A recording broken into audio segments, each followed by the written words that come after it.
Bien, chicos de octavo, vamos con la última clase de esta semana y ya aquí entramos entonces a la lección número 4 de triángulos isósceles y rectángulo.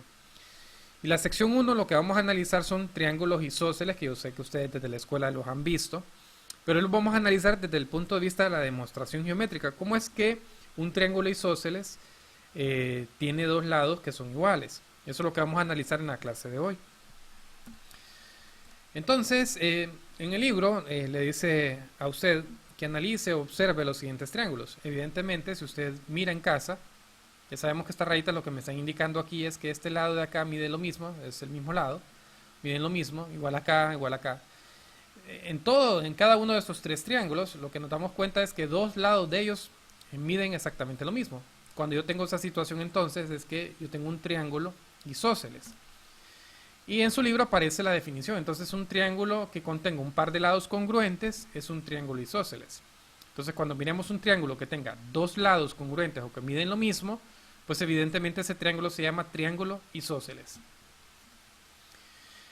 Para analizar entonces lo que es la definición de triángulo isósceles, vamos a hacer el ejemplo 4.1 de su libro. Dice lo siguiente: sea el triángulo ABC isósceles, donde AB es congruente con AC, demuestre que los dos ángulos opuestos, estos son el ángulo B y el ángulo C, son congruentes entre sí. Esta demostración se le conoce como el recíproco del triángulo isósceles. Es decir, que si sus lados sus dos lados son congruentes, pues también evidentemente sus ángulos deben de ser congruentes. Pero hay una demostración para ello. Entonces vamos a hacer esta demostración del recíproco del triángulo isósceles en la parte de la demostración geométrica. Bien interesante. Van a aprender ustedes que si yo tengo un triángulo isósceles que tiene sus dos lados que son congruentes, evidentemente también sus ángulos también van a ser congruentes entre sí. Vamos a ver, en este caso estamos hablando de los ángulos opuestos, ¿cierto? Los ángulos opuestos a los lados también van a ser congruentes. Entonces veamos aquí cómo se analiza en el libro la demostración. Dice por acá, solución. Los dibujos nos muestran el proceso que se seguirá para hacer la demostración. Entonces veamos, partimos de este triángulo y lo que hicimos es que, o lo que hace el libro es que hace un corte. Tenemos un segmento, en este caso del segmento AD, que biseca el ángulo A, es decir que tenemos dos ángulos que van a ser congruentes aquí. Al bisecar este segmento AD, biseca el ángulo A. Tenemos entonces el ángulo BAD y el ángulo CAD que van a ser congruentes. Tres rayitas que tenemos acá estamos diciendo que este segmento va a ser congruente consigo mismo.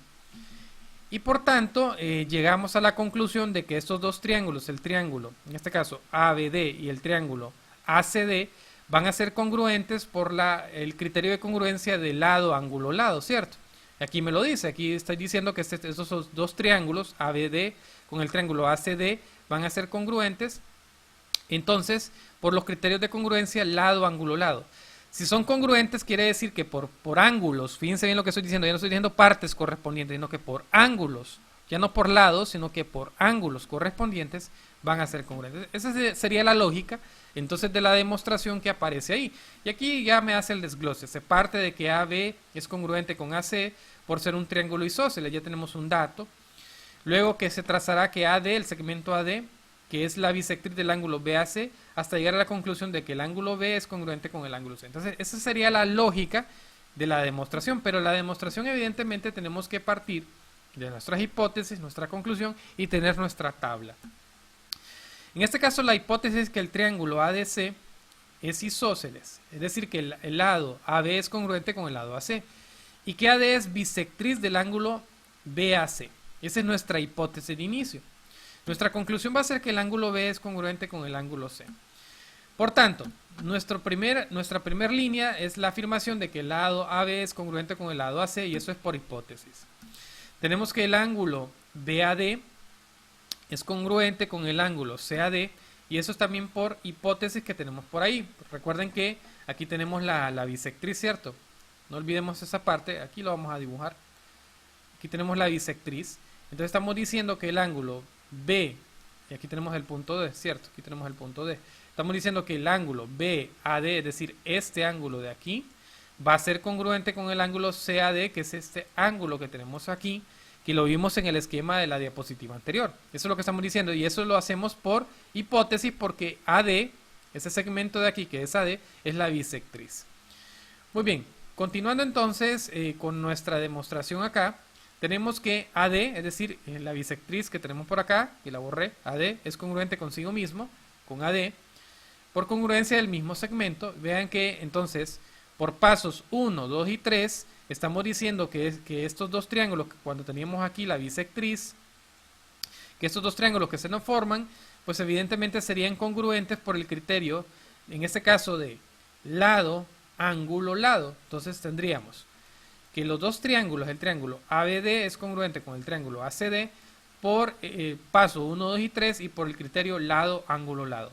Si esos dos triángulos que se me forman aquí, esos dos triángulos que se me forman, el triángulo ABD y el triángulo ACD, por tanto, este ángulo de aquí, el ángulo B, va a ser congruente con el ángulo C por ángulos correspondientes. Entonces, el ángulo B con el ángulo C van a ser congruentes por el paso número 4 y ser ángulos correspondientes de triángulos congruentes. Entonces, fíjense bien que ahora lo utilizamos la demostración ya no para lados, sino que para ángulos correspondientes. Por tanto, de la demostración anterior podemos enunciar lo siguiente, la siguiente propiedad. Por la propiedad 1 de triángulos isósceles podemos decir, si dos lados de un triángulo son congruentes, entonces los ángulos opuestos a estos también son congruentes. Por tanto, si estos dos lados son congruentes, sus ángulos opuestos, es decir, el ángulo opuesto al lado AC es el ángulo B, va a ser congruente con el ángulo que es opuesto con el ángulo B, que en este caso es C. Entonces decimos que el ángulo B y el ángulo C también se llaman ángulos basales porque se encuentran en la base de ese triángulo. Por último, vamos a hacer ejercicios aplicando pues ese teorema de los triángulos isósceles y me están dando el ejemplo 4.2 para poderlo desarrollar. Dice, dado el triángulo ABC es isósceles, me está diciendo que este lado de aquí es igual con este, donde AB y AC son congruentes, se encuentra la medida de los ángulos X y Y. De entrada, habíamos dicho que los ángulos basales de los triángulos isósceles son congruentes, es decir, que si este mide 70 grados, el ángulo X va a medir también 70. Y también ya sabemos que la suma interna de los ángulos de cualquier triángulo es 180, por tanto tendríamos que la medida del ángulo X más la medida del ángulo Y más la medida del ángulo de 70 es igual a 180. Pero como es un triángulo isósceles, sabemos que X es igual a 70 por ser ángulos basales, por tanto 70 grados más la medida del ángulo Y más 70 grados es igual a 180. O sea que la medida del ángulo X es 70 grados. ¿Por qué 70 grados? Vuelvo a repetir, porque es un triángulo isósceles y ya sabemos que los ángulos basales, es decir, de la base del triángulo, van a ser congruentes, es decir, tienen la misma medida. Al desarrollar 70 más 70K me va a quedar 140, medida del ángulo Y más 140 es igual a 180. Al despejar para la medida del ángulo Y, vean que este 140 está sumando, pasa a restar, me va a quedar que la medida del ángulo Y es igual a 180 grados menos 140. 180 menos 140, eso mide 40 grados. Por tanto, la respuesta en este caso de aquí es que la medida del ángulo Y mide 40 y que la medida del ángulo X la medida del ángulo X es 70. Vamos a colocar, aquí me faltó colocar como respuesta. Respuesta es que la medida del ángulo X es, en este caso, 70 grados y que la medida del ángulo Y, en este caso, es 40 grados. Y tú puedes hacer la demostración, si tú sumas 70 más 70 es 140, más los 40 de acá son 180 grados. Evidentemente entonces, comprobamos que la suma interna de los ángulos de cualquier triángulo es 180. Como tarea entonces me van a resolver, aplicando entonces el teorema de los triángulos isósceles, estos triángulos que tenemos por acá, recordándoles que si tienen dudas o preguntas de este tema me pueden escribir y con mucho gusto podemos resolver sus inquietudes. Hasta el próximo video.